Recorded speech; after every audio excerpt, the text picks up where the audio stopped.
안치용의 고전 산책. 독일 최대의 시인이자 세계 문학의 거장인 괴테는 독일 고전주의의 대표자로서 25세인 1774년에 젊은 베르테르의 슬픔을 써 문단에서 이름을 떨쳤습니다. 이 작품은 이미 약혼자가 있었던 한 여인을 사랑한 괴테 자신의 경험과 유부녀에게 연정을 품고 권총 자살한 친구의 이야기를 편지 형식으로 엮은 글입니다. 추후 주인공의 자살로 인해 당시 많은 젊은이들의 자살을 이끌어 베르테르 효과라는 말을 낳기도 하였습니다. 젊은 베르테르의 슬픔은 베르터의 고통 이런 게 조금 더 정확한 번역이고요. 아까 살펴본 출간연도가 이게 괴테가 1749년에 태어나서 1842년에 죽었으니까는 26살 때 썼다 그랬죠, 이 책을. 그러니까 젊은 베르테르의 슬픔은 젊은 괴테가 쓴 책이죠. 그걸 이제 염두에 두고 살펴봐야 될 것 같고, 그다음에 괴테를 세계적인 작가로 만들어서 영향이 컸죠. 그래서 많은 사람들이 베르테르의 슬픔을 갖고 다니면서 수십 번 읽었던 사람도 있고, 그다음에 여기 나와 있는 대로 누구한테 발탁되잖아요.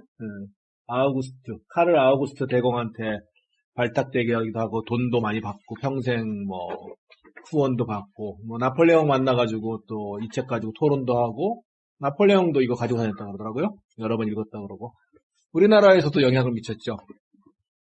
식격호 롯데그룹이 여기서 나왔죠. 그래서 이 영향을 참 많이 미친 소설인데 일단 주제를 보면은 누구나 이제 비극적인 사랑에 관한 소설이다.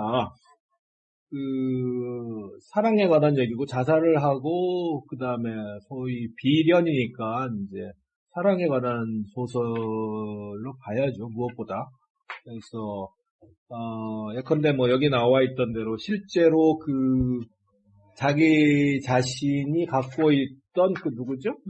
샤를로트의 부부. 아까 나중에 늙어서 찾아와서 자녀의 취업을 부탁했다는 첫사랑 샤를로테 부부가 괴테의 짝사랑인데 실패의 경험과 친구 비렐름 예루잘렘의 죽음을 결합해가지고 만든 거니까 이제 소설로 만든 게 픽션이죠, 명확하게.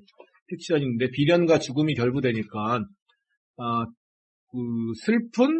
죽음으로 끝나는 슬픈 사랑 이야기 이게 이제 소재나 구성면에서 보면은 이제 당연한 얘기인데, 이제 그러면 우리가 사랑의 성격과 죽음의 성격에 대해서 좀 생각을 해봐야 될 것 같고, 그건 이제 조금 이따 살펴보기로 하고, 또 하나 이제 그러면 이게 괴테가 의도한 대로 사랑 얘기만 한 게 아니라 존재에 관한 얘기를 하고 있느냐라고 한다면 또 그럴 수도 있죠. 예민하고 시대의 모멘텀 이런 것들을 본인이 전 존재로 받아들이고 있었지만 어떤 자꾸 튕겨나오고 그다음에 어떤 사랑의 계기를 통해서 자신의 존재를 점점 확인하면서 충족되지 않는 사랑의 형식을 통해서 자신의 존재를 확인하고 그다음에 존재를 결정짓는 이런 방식으로 보면은 비렐름 마이스터의 수업 시대나 이런 것처럼 일종의 성정소설 겸 형이상학적 소설이라고 할 수도 있죠. 다만 이제 비렐름 마이스터의 수업 시대가 40대 때 쓴 거고 편력 시대는 이제 70대에 쓴 거고 그다음에 파우스트는 평생을 쓴 거기 때문에 밀도나 작가 괴테가 탑재하고 있는 감성 같은 건 다르죠. 그다음에 그러면 사랑의 소설이냐 형이상학적 소설이냐라고 했을 때 또 하나는 사회 비판적 요소는 있느냐라고 했을 때 당연히 사회 비판적 요소도 있죠. 사회 비판적 요소도 있는데 여기는 이제 양날의 칼이 되는 것 같아요. 이 책에 보면은 분명하게 당시에 등장하는 시민계급, 비유를 걸어가는 시민계급의 형태를 보여주는데 독일 시민계급은 우리가 알고 있는 상식으로는 프랑스의 시민계급과는 좀 다르게 조금 더 보수적이고 농촌 전통이 강했으면서 그리고 이제 신성 로마 제국이란 이름 아래 있었지만 분열돼 있고 서로가 투쟁하면서 종교별로 서로 영주별로 관할권을 인정해주는 그런 체제에서 살아왔기 때문에 지역주의가 강했고, 지역주의가 강하고 지역의 군주들의 힘이 셌다는 건 그만큼 봉건성이 강했다는 얘기겠죠. 그래서 그러한 봉건성과 중세적인 전통이 프랑스에 비해서 상대적으로 온전한 지역이었기 때문에 이 시민계급의 형태가 다르다고 할 수 있었죠. 그래서 시민계급이 형성됐지만 불란서적인 시민계급의 형태는 아닌 거고, 근데 시민계급이 형성되고 있다는 말은 또 하나는 귀족계급이 온전하다는 얘기겠죠. 귀족계급이 여전히 있는데 뒷부분에 이제 나폴레옹하고 논쟁을 벌였다는 나폴레옹이 그 괴테를 만나서 젊은 베르테르의 슬픔에서 귀족들하고 이 충돌하는 장면은 불필요하지 않았냐, 그렇게 나폴레옹이 문제제기를 하고 괴테가 그렇지 않다라고 얘기한 것은 등장하고 있는 시민계급과 그 다음에 사회 발전을 가로막고 시대 정신에 뒤처진 귀족계급과의 어떤 갈등, 그 다음에 후진성을 이제 그 귀족계급에 설명하라고 한 건데, 그러한 측면에서는 분명히 이제 젊은 베르테르를 쓴 젊은 괴테답게 진보성을 갖고 있지만, 근데 이 양반의 한계는 여전히 여기서 마찬가지로 나타나는데, 그 문장 중에 보면 이런 것들이 있어요. 우리는 평등하지 않다, 뭐 어쩌고저쩌고 돼 있고, 그 다음에 그 본인이 귀족계급한테 받은 수모 때문에 괴로워하고, 그 하층 계급에 대한 그 우월감이 확고해요. 그래서 여기 이런 표현이 있어요. 옷차림으로 보아 신분이 낮은 사람처럼 보였기 때문에 뭘 물어봐도 된다는 식으로. 그래서 극중 베르테르는 신분제, 기존 귀족이나 이런 신분제에 대해서 강한 반감을 갖고 있지만 자신이 속하게 되는 시민계급의 우월성에 대해서는 또 그것이 민중계급에 대해서 갖게 되는 신분 격차에 대해서는 둔감한 거죠. 그래서 그게 양날의 칼이 되는 것 같고, 그렇다고 한다면은 그 사회 비판적 요소가 있죠. 그 당시에 그 첫 번째는 당시에 아마 융커라든지 이런 게 온전한 시대였을 거고, 중세라든지 황제 얘기도 나오고 이런 거를 봐서 그 시대가 갖고 있는 어떤 억압적인 분위기, 후진성, 봉건성 이런 것들을 간접적으로 비판하고 있고, 그 의도적으로. 또 하나는 본인이 의도하지 않았지만 마찬가지로 새로 등장한 시민계급 또한 허위의식과 차별적인 의식을 갖고 있다는 사회 비판을 동시에 하고 있는 거죠. 근데 후제의 사회 비판은 본인이 의도하지 않은 거죠. 자기 눈에 들보는 못 본 거죠, 결국. 그래서 우리가 이 책을 연애소설이냐 뭐냐 이렇게 얘기했을 때 연애소설로 보는 게 이제 가장 타당하겠고, 그 다음에 하나는 존재나 실존 형이상학적으로 해석할 수도 있겠고, 또는 이제 당시 사회에 대한 비판으로도 볼 수 있고, 세 가지가 다 들어있다고 봐야죠. 일단 아까 우리 욕망, 욕구, 요구를 가지고 얘기를 했잖아요. 그러면 그것들을 이제 주체하고 대상이라고 나눠서 생각해 본다면, 욕망은 이제 이렇게 도표처럼 그릴 수가 있는데, 욕망은 이제 동글뱅이가 주체 쪽에 가 있다고 봐야 될 것 같아요.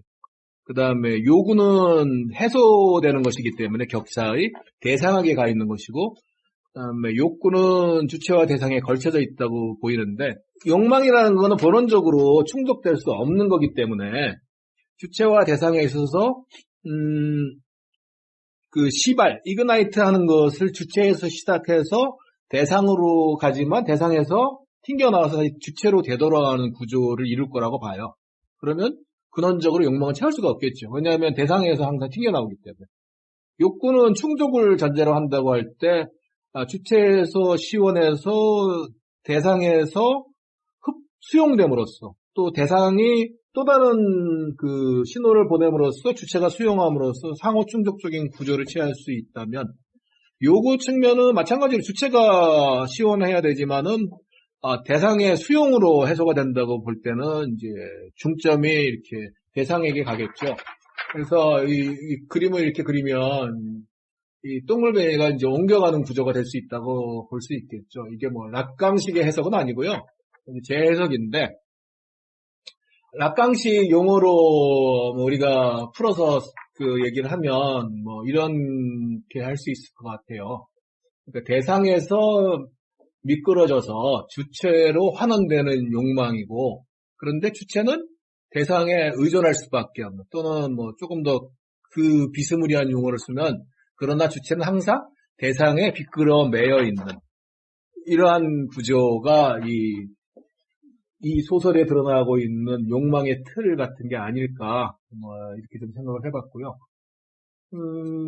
어쨌든, 그러면 아까 우리가 얘기했던 자살이라든지 욕망이라든지 이런 것들에 대해서 이해가 되는 게, 결국은 이 책을 관통하는 어떤 키워드는 욕망인 것 같아요. 그러니까 욕망인데, 그래서 슬픔보다는 고통이 맞는데, 욕망이 대상에서 미끄러져서 주체로 환원되는데, 주체는 대상에 미끄러 매져 있는 상태의 욕망이기 때문에, 대상과 무관하게 이 욕망은 충족될 수가 없죠. 그래서, 여기 이제 표현 중에 이런 게 있죠. 그녀는, 로테는 내게 있어서 신성하다. 신성은 사랑의 대상은 아니죠. 숭배의 대상이죠. 그래서 그녀 앞에 서면 모든 욕망은 침묵한다. 이런 표현이 있어요. 이제, 이런저런 거를 엮어서 쓰면은 이제 락강식의 용어를 쓰고 하면 비스무리하게 분석이 될 것 같기도 한데, 근데 아무튼 그 사람이 나를 사랑하고부터 나는 나 자신을 숭배하고 있다. 주체로 돌아오는 거죠. 도돌이표가 되는 거죠. 이렇게 되고 있기 때문에 이 욕망인데, 이 욕망은 주체를 벗어나지 못하는 욕망이죠. 세계로 확장되지 못하는 욕망. 그렇다면 이게 이제 결국 스트르몬트 듀랑 질풍노도와 연관이 될 수 있는데, 아시다시피 질풍노도라는 거는 이제 계몽주의에 반발해서 나온 거잖아요. 계몽주의가 갖고 있는 이상은 뭐냐면은 이성의 확신, 그렇죠? 인간 이성이 이 세계를 구원할 것이라는 확신. 그 다음에 상대적으로 신은 좀 찌질해졌다. 신은 인간 이성 앞에 너는 좀 옆으로 좀 비켜다오라고 요구한 게 계몽주의의 특징이었고, 그렇다고 한다면 스트루먼트 드랑에서 나타났던 그 본질적인 특성은 감성과 그다음에 계몽주의가 만들어내고 있는 합리주의적인 어떤 기계화한 세상에 반대한 자연이겠죠. 그래서 질풍노도의 루소적인 생각이 표현되어 있을 거라고 하는 것은 그래서인데, 근데 이게 아주 짧게 뺏기 못 가는데, 어쨌든 이 계몽주의에서 드러나 있는 자연, 감성 이런 것들은 결국 주체의 철학 계열에 속할 수밖에 없거든요. 이후에 이어지는 고전주의나 이제 괴테는 고전주의로 넘어가잖아요. 고전주의나 또는 이 고전주의의 또 안티테저로는 낭만주의나 이런 것들 또는 이제 스트르먼트 두랑의 어떤 사촌들이라고 할 수 있는 나중에 표현주의, 생애 철학 이런 것들은 주체를 어느 정도 강조하고 세계화의 어떤 주체와 세계화의 포트폴리오를 어느 선에서 설정하느냐에 따라 그 용어들이 달라질 뿐이지 기본적으로는 항상 주체가 강한 철학이다 또는 사조다 이렇게 얘기할 수 있죠. 스트르먼트 드랑은 하나의 그 주체 중심의 철학이나 사조의 어떤 선구적인 역할을 했다고 볼 수 있고, 그렇다고 한다면 이 대상에서 미끄러져서 주체로 환원되고, 그렇지만 대상에 미끄러져 있지만 항상 대상한테 미끄러지기 때문에 충족되지 못하는 욕망, 이거는 실존주의하고도 연관이 되고, 그러다 보면 우리가 시리프의 신화도 떠올리게 되고, 그렇죠? 그런 것들의 원형이 여기서 다 나타나고 있는 거죠. 그러면은 이거는 그 스트르먼트 드랑에서 나타나고 있는 정신이 극적으로 표현된다고 볼 수 있고, 욕망에 머물면서 주체 속에서 우리가 상투적으로 클리셰라 그러죠. 쓰는 침잠 이런 것들 수 있고, 또는 세계로 탈출하지 못하는 주체에 대한 숭배 이런 것이라고 볼 수도 있죠. 근데 그거는 아시다시피 어떤 병적인 증상이라는 걸 본인들은 알고 있죠. 왜냐하면은 이 사람들은 세계를 인식하고 있기 때문에 신을 숭배하는 건 다르잖아요. 그래서 기본적으로 세계하고 비끄러 매져 있는데 본인들은 주체 속에서 소멸하거나 주체 속에서 존엄을 획득할 수밖에 없는 구조이기 때문에 병적일 수밖에 없는 거죠. 그러면 그 죽음은 자살이라는 거는 파괴이자 동시에 완성이 되는 거죠. 그러니까 존재의 부재인데 존재의 부재를 통해서만 존재를 확인할 수 있는 그러한 구조가 이 책에서 나타나는 것이고 스트르먼트 드랑에서 나타나는 것이죠.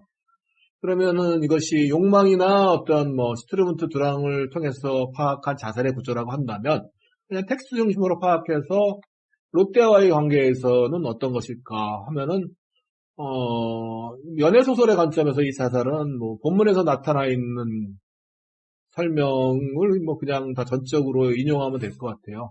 여기 이렇게 인용되어 있죠. 죽어버리자. 이것은 절망이 아닙니다. 확신입니다.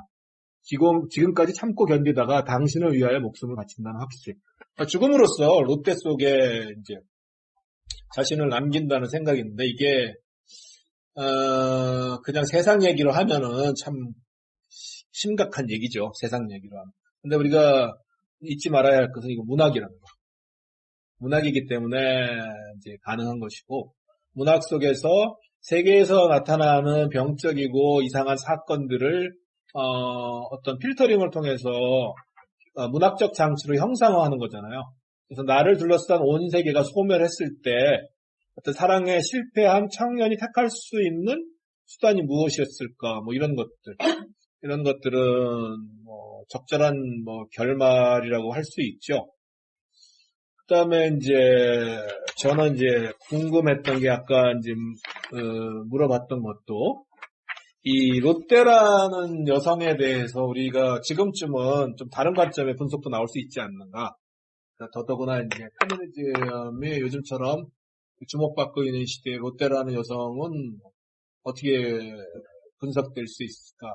욕망 분석이 아니라 페미니즘 분석을 한다면은 롯데가 남편 외에 다른 남자와 맺고 있는 어떤 사랑의 관계는 뭐 좀 부적절해 보일 수도 있지만 당시 시민계급이나 귀족계급, 암만 독일이지만 이나 뭐 다른 프랑스 궁정이나 어떤 살롱 등에서는 일반적으로 용인될 수 있는 형태이기는 했죠. 그런 것들이 이제 많이 있기도 했고 또 뭐 이렇게 거의 플라토닉 러브에 가까운 형태가 아니라 뭐 구체적인 형태의 연애사도 뭐 있었을 거로 뭐 보이고 그리고 민중들의 연애는 더 자유분방을 했겠죠. 근데 여기서 그려지고 있는 롯데는 오히려 롯데는 생각해보면은 주체적이지 않아요, 전혀. 여기서 나타나는 주체는 베르테르 하나만 있지 롯데는 주체가 없어요. 롯데는 전적으로 아까 뭐 어장관리도 한다 뭐 어떤 여러 말들을 했지만 어장관리를 하는 주체는 아니에요. 롯데는 가부장제 질서의 봉건적인 질서에 소속된 여인으로서 항상 반응만 하는 존재죠. 반응만 하는 존재이고 베르테르가 처음부터 끝까지 욕망하는 주체로 그려진다면은 롯데는 욕망하는 주체인 베르테르를 설명하기 위한 대상화 장치로 그려지죠. 페미니즘 관점에서 이 문학을 바라보면은 게테는 썩을 놈이 되는 거죠. 여성 묘사가. 근데 말했다시피 근데 문학이라는 것은 작가가 의도한 방식으로 그려내기도 하고 그런데 귀족이라든지 당시 시대의 봉건성과 후진성을 젊은 게테는 의식하고 작품 속에서 그려냈지만 자신이 의도하지 않은 방식으로 자신은 전혀 의식하지 못한 상태에서 시민계급의 위선과 나중에 이제 루카치라든지 이런 사람들한테서 비판받게 될 허위의식, 뭐 팔셰스베부스타인이라고 하는 허위의식을 이미 드러내죠.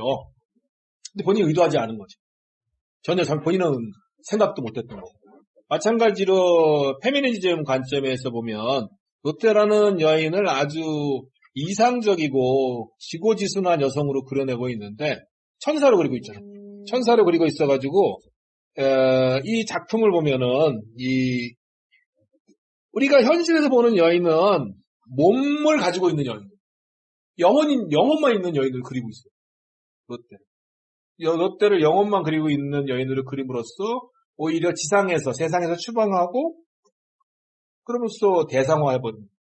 페미니즘 입장에서 보면은 이 롯데는 몹쓸 여인이 되는 거죠. 롯데가 몹쓸 여인이 되는 건지 롯데라는 형상화가 몹쓸 여인이 되는 건지는 뭐 따져봐야 되겠죠. 그래서 이제 뭐 기존의 것들은 우리들이 이제 많이 살펴봤던 것들이고 예컨대 이제 좀 깊이 생각을 안 해봤으나 이 락강식으로 이 괴테의 젊은 베르테르의 슬픔은 어떨까 하는 생각이 하나가 있고 또 하나는 페미니즘 관점에서 이 책을 다시 봐보면 어떻게 해석이 될 수 있을까 이런 생각을 좀 해봤고요. 아까 사회비평 측면에서 보면은 알베르트와 베르테르를 이제 바르트 얘기를 인용하면서 말씀을 해주셨는데, 알베르트는 부르주아적 포식경제 또는 뭐 부르주아적 뭐 합리성 이런 것들을 대표하고, 베르테르는 이제 뭐 분산, 낭비, 광란, 뭐 경계 뭐 이런 것에 소속돼 있다고 하는데, 뭐 적절한 설명이죠. 근데 적절한 설명이고, 베르테르적인 삶은 항상 사멸해야 할, 자본주의가 도달하면서 치워지고 사멸해야 될 어떤 정신이나 생활 양식을 뜻한다고 볼 수 있죠. 그렇지만은 어떠한 삶의 양식, 어떠한 사회 체제에서도 베르테르적인 그러한 주변화하려고 하는, 또는 뭐 여기 나와 있는 경계에 속하려고 하는 그러한 욕망의 양식은 한 번도 사라진 적이 없다는 거죠. 인간 수컷이 그러면은 개의 수컷과 어떤 차이가 있느냐라고 했을 때, 인간 수컷이 개의 수컷과 차이가 없는 부분이 분명 있죠. 거의 없다고 봐야죠. 거의 없다고 봐야 되지만, 때로 수컷이란 걸 떼어버리고 개와 인간만큼의 차이가 나타나기도 하죠. 그런 것들은 동물 측면에서 동일성 못지않게 인간으로서 드러나는 이성의 합리성 내에서도 차이가 있을 수 있다는 거죠. 무슨 말이냐면, 우리는 합리성을 추구하지만 합리성이 갖고 있는 고양된 변증법적 구조죠. 합리성이 드러낸 합리성은 되게 인간적이고 동물을 벗어나는 거라고 생각하지만, 합리성이 더 높아지면서 어떤 현상이 일어나느냐 하면은, 우리가 알다시피 합리성을 극단으로 밀고 가면서 드러나는 것들이 비인간화잖아요. 그러니까 인간화를 극단으로 추구했는데 우리는 비인간화에 직면하는 거죠. 막스 베버가 현대성을 비판하면서 합리성을 쇠울이라는 아이언 케이지라는 말로 이제 근대성을 비판했듯이, 그거는 인간이 더 인간으로 고양되고 신을 죽이고 더 고양된 인간으로 가고 싶었지만은 오히려 그것을 통해서 더 비인간의 길로 가는 거하고 비슷한 거죠. 그러니까 원초적으로는 인간 수컷과 개 수컷 간에 동일성이 있어서 그런 것을 가지고 우리가 인간 존엄을 찾는 방식에 대해서 고민을 했지만, 그렇기 때문에 인간 수컷이 개 수컷과 다른 양태들을 표현하려고 한 반면에, 또 다른 측면에서는 합리성을 탈피함으로써 인간성을 회복하려고 하는 그러한 어떤 모색도 자본주의가 발전하고 근대사회가 발전하면서 나타나게 되는 거죠. 이제 그런 것들은 이제 추가적으로 우리가 생각해 볼 수 있는 것들 같았고요.